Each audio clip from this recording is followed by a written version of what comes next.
I think before last year, the value of a chatbot to the consumer was reasonably high. It was it replaced search in a sense for some people for some tasks, but it was more information gathering as opposed to information finding necessarily. It allowed you to go deeper. That is not a particularly monetizable use case for AI over time, especially in the enterprise, which, as we've seen, can ramp a lot quicker than the consumer for the use cases that AI is best at.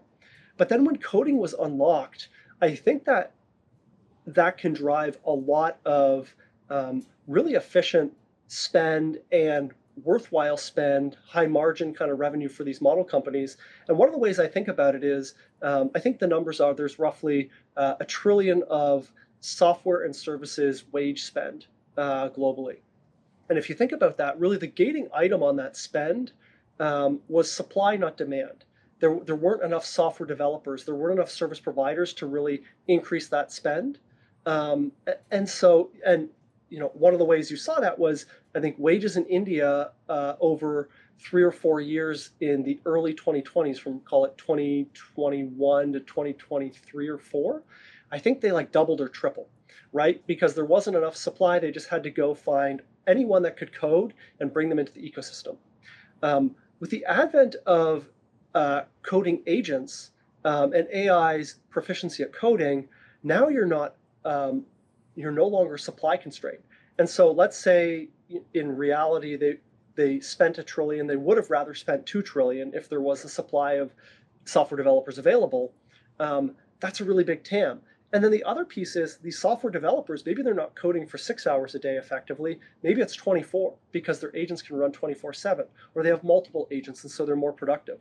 And so you can kind of make the argument that 1 trillion should have been 2 trillion. With productivity, that could be 6 or 8 trillion dollars. So the TAM is there, and it is a really kind of monetizable use case, and that's part of the reason you've seen the labs ARR. So if you think about, they call it annualized recurring revenue. I don't think it's recurring necessarily, but let's say for this debate it is. It's about $100 billion. And to go from, at the end of last year, 30 trillion to 100 trillion at the 100 billion at the middle of this year, it tells you there's real product market fit and there's real demand. And the margin should be there, especially because the margin is really betting on Moore's law, that effectively semiconductors will produce tokens cheaper over time. And that the lab's algorithms will get more efficient. So if I just step back, that's the bull case, is you have this use case that is potentially trillions and trillions of dollars of value to companies, and they're willing to spend. That, I think, is what the hyperscalers are pursuing. The bear case on this as a bubble is that might be true, but what if the economics don't really accrue to anyone other than the enterprise?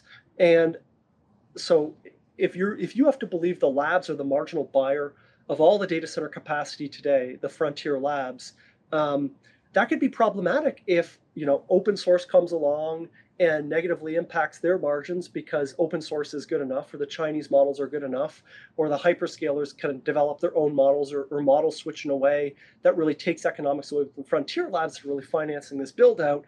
Maybe that's a much more challenging place to be, and you can make a bubble argument that even if eventually you get to a good spot, the build out's happening too fast relative to the lab economics, which are compressing. So I think that's kind of the push-pull, is this is a really valuable, really big use case, but there needs to be economics to support the build out, and we're in the early stages of seeing them.